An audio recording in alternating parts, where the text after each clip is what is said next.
U.S. Ambassador to Israel Mike Huckabee is reportedly urging the U.S. Embassy of Jerusalem's workers that if they'd like to evacuate the country, they should do so immediately. As the U.S. weighs another strike on Iran, the New York Times reports that Huckabee sent an email on Friday that reads in part, quote, "There is no need to panic, but for those desiring to leave, it's important to make plans to depart sooner rather than later."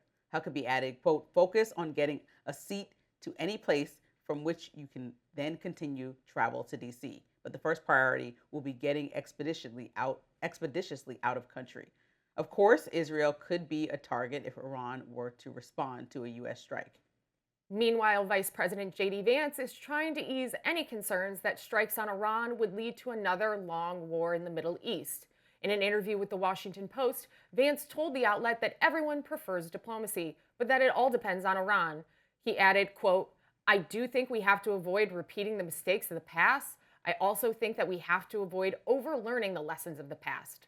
Just because one president screwed up a military conflict does not mean we can never engage in military conflict again.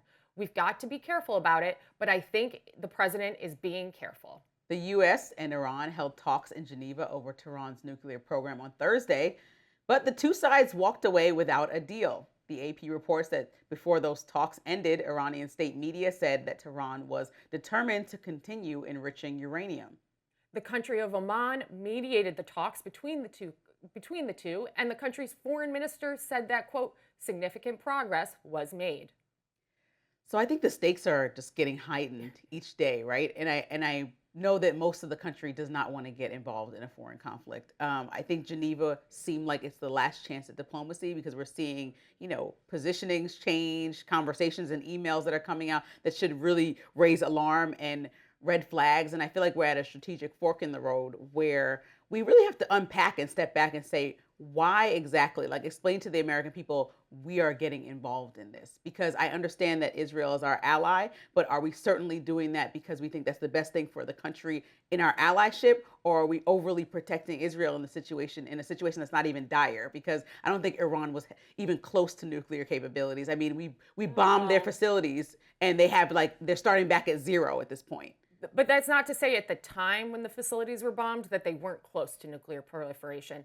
And one, I don't know that the United States ever overprotects Israel. That is our greatest ally in the Middle East, and they are continuously told that they have no national sovereignty, that they should not exist as a country, and that they should be eradicated to the sea. Right? You hear this intifada where they want to take out the Jewish state. So we cannot do enough, honestly, to protect Israel. We help with the Iron Dome, we have helped them again, and we let them lead and we support them. But Iran's nuclear threat is not just Israeli based, it is globally based. And Iran has been a terrible actor throughout. If you go back to the JCPOA under Obama, where there was a sunset provision, all they thought was, we just have to wait out the clock. We don't have to let nuclear regulators in. And they lied to the world, and they were close. They keep getting closer. And so now they shouldn't have any nuclear proliferation or uranium enrichment at all. And now they're trying to say, oh, well, it's just, we want to make sure that we can have nuclear energy.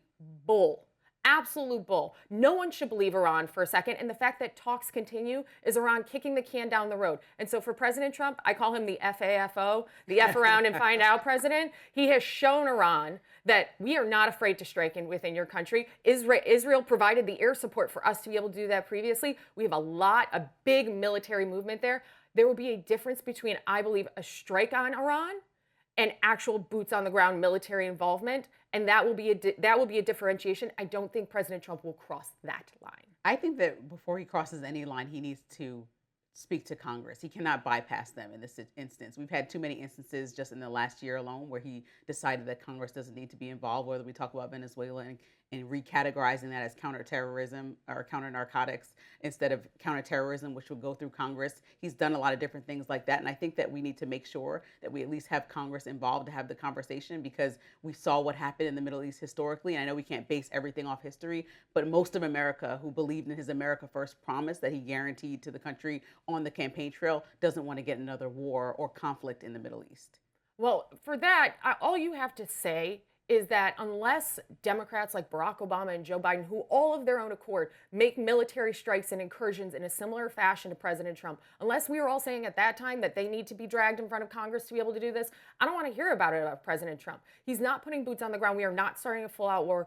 Tactically speaking, being able to hit just one location is a good thing for the president to be able to do. In these precision strikes he has done, Maduro was a narco terrorist. Taking him out was a good thing. We should celebrate the fact that we can do this without boots on the ground. All right, we got to leave it there. Up next, New York City Mayor Zohran Mamdani. He met with President Trump at the White House yesterday. The two took a photo and it's making waves on social media. Let's stick around to talk about that. You could have went longer.